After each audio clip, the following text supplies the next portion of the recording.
Okay, so today we're diving into, get this, a company, a single company that's so huge, it's almost like woven into the fabric of daily life in India. Yeah, they're everywhere. We're talking about the Tata Group. And they really are everywhere. I mean, we're using their Wikipedia article. It's dated October 10th, 2024. And just scrolling through it, it's incredible how much they do. So we're talking 156 years of history to become this global powerhouse. Yeah, and you know what's wild? It's not even just their size. It's like the variety. Cars, steel, you name it. They even deliver your groceries, right? With a big basket. Exactly. It's mind-boggling how diverse their portfolio Because is. it really is. But every giant starts somewhere. And for Tata, according to this Wikipedia article, it all began back in 1868 with this guy, Jamsetji Tata. And the thing about Jamsetji, he wasn't just like building a business. He wanted to see an India that was self-sufficient, right? Competing globally. Ambitious goal. Totally. And keep in mind, this is when India was still under British rule. Oh, right. But he was determined. He wanted to establish an iron and steel company, a top-notch hotel, a leading educational institution, even a hydroelectric plant. Wow. Those are huge goals for, well, any era, but especially back then. Did he get to see any of that happen? He did, actually. Yeah. Just a few years before he died, in 1903, he opened the Taj Mahal Hotel in Mumbai. And it was a really big deal, not just some fancy hotel. How so? He was the very first hotel in India to have electricity. So you can imagine, instant symbol of, like, progress and modern India. Wow, that is making a statement. But before all that, before the steel and the hotels, the article mentions he got his start in textiles. Oh, absolutely. Jim Setchi, he was a sharp businessman. He Right. bought this struggling oil mill, turned it around completely, made it a successful cotton mill, sold it for a profit, Smart. and then he took that money and established the Empress Mill, another cotton mill. So already thinking strategically, right, laying the groundwork. Yeah, that's thinking big picture. He couldn't have known how massive Tata would become, though, right? Right, I mean, nobody could predict that. But after he died in 1904, his son, Dorabji Tata, took over. And this is when they established the Tata Iron and Steel Company, 1907. Which is Tata Steel today. That's a huge deal to create a steel giant like that back then. Exactly. It was gold, for sure. They were serious about industrializing India. And it wasn't just about staying in India either. This is when they opened their first international office, right, in London. You got it. Global aspirations from the get-go. And don't forget about Jamsetchi's dream, the hydroelectric plant. That happened under Dorabji too, the first one in Western India, which basically marked the birth of Tata Power. It's incredible how each leader built on what came before. And speaking of visionary leaders, this brings us to J.R.D. Tata. He took over in 1938, and that's when things really took off, wouldn't you say? Absolutely. JRD, he oversaw this huge period of growth, diversification, you name it. We're talking 5 decades as chairman. And during his time, the company's assets went from about $100 million, A drop in the bucket compared to today. right, to over $5 billion. Wow, $5 billion back then. That's something else. What was their secret? How'd they grow that fast? It was a mix of things, really. Smart investments, being able to see what sectors were going to be big, and a real dedication to India's development. The number of Tata companies, it just exploded. Went from 14 to 95 during his time. 95. They were going into chemicals, technology, consumer goods, you name it. They really had their finger on the pulse, huh? I mean, they started Tata Airlines in 1932, which then became Air India. And then there's Tata Motors in 45, starting with locomotives, and then, well, commercial vehicles. And in 1968, they established Tata Consultancy Services. TCS. Exactly.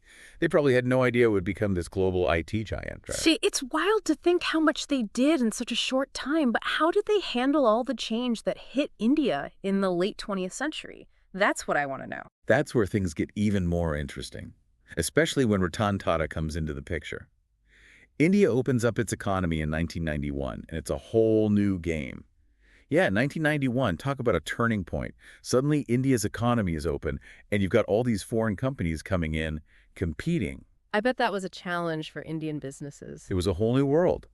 And for Tata, with all their history in India, it was a make-or-break moment. And this is when Ratan Tata takes over, right? Yes. Talk about pressure, stepping into that role at such a pivotal time. Exactly, and he had to adapt fast, because it wasn't just about competing within India anymore. Ratan, he saw that. He realized to really make it, Tata had to go global. Bold move. Yeah. And how'd he do it? The Wikipedia article mentions some pretty big acquisitions during his time. Acquisitions were definitely part of the strategy. They went after some really iconic brands and companies. Hmm. Like in 2000, they bought Tetley Tea, Tetley, as in the tea. the one and only. And just like that, they're a major player in the global tea market. Then in 2007, they acquired Chorus Group. Chorus Group, that's ringing a bell. Big Anglo-Dutch steel company. Is a huge deal. What did acquiring a company like Chorus do for them? Oh, it was huge. Before that, Tata Steel was mostly focused on India, right? But with Chorus, boom, they're suddenly the fifth largest steel producer in the world. No kidding. Talk about a power move. So they're making their mark globally, but they don't forget about India. This is when the Tata Nano comes out, right? And the Nano, yeah. Yeah. That was something else. They wanted to make a car that everyday people in India could afford. A real engineering challenge. Did it work out the way they planned? It didn't become like the phenomenon they hoped for, Mm-hmm. but it showed what they were about. Innovation, finding solutions for new markets. Thinking differently. And then just a year later, they buy Jaguar Land Rover. What a contrast. Going for the world's most affordable car and then luxury brands. It shows how they could play the field, right? Yeah. But Jaguar Land Rover, it wasn't just about the name. They got access to amazing technology, design, manufacturing. So it strengthened their position in the car industry as a whole? Exactly. They were serious contenders now. It's clear Ratan Tata really transformed the company. Global stage, check. And now, here comes Natarajan Chandrasekharan, and he's the current chairman. Since 2017, yeah. What's his vision for this massive company?